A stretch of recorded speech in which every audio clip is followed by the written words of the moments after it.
Purihin ng Diyos, purihin ng ating Panginoon. Hanggang ngayon pa ba ay dinededma mo si Lord? Meron siyang hinihingi, pinapaalala sa iyo pero parang wala kang ginagawa. Nung ako ay OFW pa sa Hong Kong, marami kaming miyembro sa pamayanan na iba-iba ang problema. Malala ko, merong isang member doon na laging nagpapadala sa kanyang nanay ng pera. Tuwing sahod, binibigay niya sa nanay niya kasi humingi yung nanay niya. Kaya lang, nilulustay pala, sinasabong o tinotong its. Kaya pagdating bago magkatapusan, nahihingi na naman ang nanay. Sabi niya, anak, tulungan mo ako.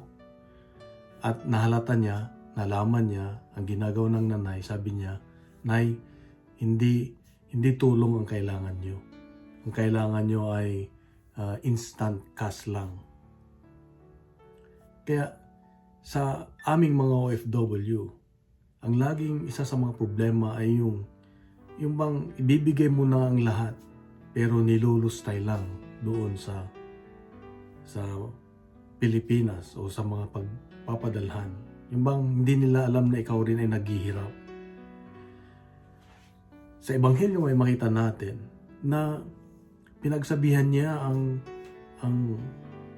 tatlong bayan na tinulungan niya, nagpagaling siya, nagmilagro ang si Jesus, pero deadma siya.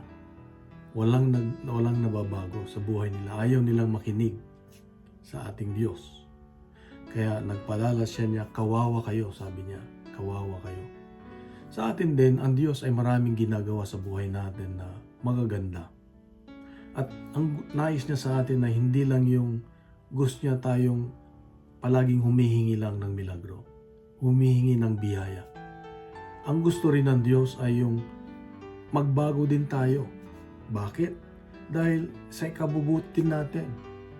Hindi siya nagagalit, pero concerned siya sa atin. Alam niya na makakasama sa atin pag itinuloy pa rin natin ang ginagawa nating hindi tama. At alam niya na ikasasama natin. Kaya bilang isang ama, kapatid, ay concern siya sa magiging epekto, yung balik ba sa ginagawa natin. Parang yung magulang, pag pinagsasabihan mo yung anak mo na wag nang magpagabi o wag nang gumawa ng ganito dahil alam niyang magulang dahil maaring napagdaanan niya at ayaw na niyang maramdaman mo at maranasan mo. Kaya sa Ebanghelyo natin ngayon ay nagpapaalala ang Diyos na huwag nating abusuhin yung kanyang kabutihan. Huwag na nating hintayin pa na mayroon pang mangyari sa atin. Gaya ng isang kakilala ko na na-stroke sa puso pero naka-recover. Sabi ng doktor, huwag ka nang manigarilyo. Pero ito namang kakilala ko ay pilosopo. Sabi niya, meron pa namang natitirang buhay. Enjoy ko na lang, kaya sigarilyo siya ng sigarilyo. Pero minsan, kinausap siya ng kanyang apo. Sabi niya, Lolo, huwag ka nang manigarilyo. Gusto kong mabuhay ka pa ng matagal. Doon siya natauhan. Kaya nga, ang Diyos ay ganun din ang paalala niya sa atin. Gusto pa niya tayong magkaroon ng buhay na maayos, na maganda, ma-enjoy natin ang buhay natin. At magamit ng Diyos na magbigay ng inspirasyon para sa iba. Aabusuhin mo pa ba ang iyong katawan?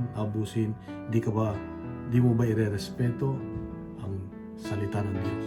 Kaya kapatid, ito ang paalala ng Diyos sa akin ngayon. Na marunong tayong sumunod, marunong tayong makinig. Kung nagustuhan po natin ang ating refleksyon ay bagay natin sa social media, gawin natin viral ang salita ng Diyos. Sa mapagpalang araw sa iyo, sa mga magsabuhay, God bless.